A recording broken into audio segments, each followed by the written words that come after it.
नागपूरमध्ये वीज वितरण महामंडळाचा अजब कारभार समोर येतो आहे। ट्रान्सफॉर्मर स्कूल व्हॅनवर पडलेला आहे। सुदैवानं यात कोणालाही दुखापत झालेली नाही, जीवितहानी झालेली नाही। मात्र स्कूल व्हॅनवर हा ट्रान्सफॉर्मर कोसळलेला आहे। मुलांनी भरलेल्या व्हॅनवर हा कोसळलेला ट्रान्सफॉर्मर आहे। ही महत्त्वाची घडामोड म्हणावी लागेल। या संदर्भात सातत्याने तक्रारी केल्या जात होत्या, मात्र त्याची दखल घेण्यात आली नाही, त्याकडे दुर्लक्ष केलं असंच माहिती समोर येते। आज हा ट्रान्सफॉर्मर कोसळलेला आहे, ज्यात 2 गाड्यांचं नुकसान झालेलं आहे। स्कूल व्हॅनवर त्याच्या तारा पडलेल्या आहेत। नागपुरात अनेक ठिकाणी अशाच प्रकारे तकलादू झालेले ट्रान्सफॉर्मर आहेत, ज्याकडे वेळीच महावितरणने लक्ष देण्याची गरज आहे, अन्यथा मोठी दुर्घटना घडू शकते।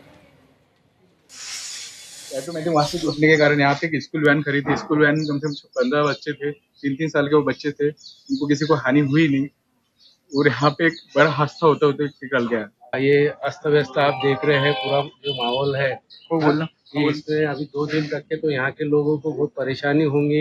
यहाँ के लोग बिना लाइन के कैसी रहेंगे। अभी वही छोटे छोटे बच्चे हैं घरों के अंदर में, पढ़ाई वाले लोग हैं, तो शासन ने इसमें दखल देने को होना और जल्दी से जल्दी ये कार्य पूरा करने को होना।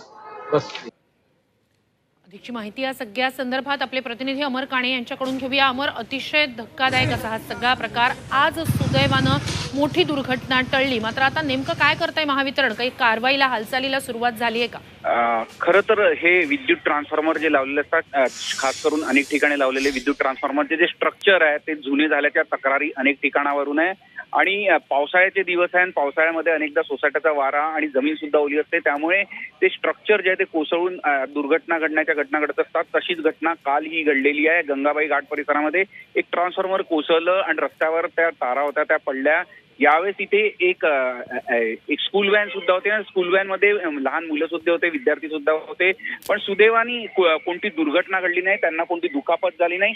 पण ट्रान्सफॉर्मर अशा पद्धतीने कोसळणं आणि त्याच्यात विद्युत प्रवाह असतो, सुदैवाने तेव्हा तो विद्युत प्रवाह खंडित झाला असावा आणि त्यामुळे ही मोठी दुर्घटना टळली असावी। पण एकूणच यामुळे संपूर्ण घटनेनंतर अनेक प्रश्न उपस्थित होतात की विद्युत खांब जे असतात, स्ट्रक्चर जे असतात, ते किती मजबूत आहे याची चाचणी सातत्याने घेणं गरजेचं आहे आणि एकूणच याबाबत काळजी घेणं पण सुद्धा गरजेचं आहे। नक्कीच अमर, अपडेट्स तुमच्याकडून घेत राहणार आहोत। तुर्तास धन्यवाद तुम्ही दिलेल्या संपूर्ण माहितीसाठी।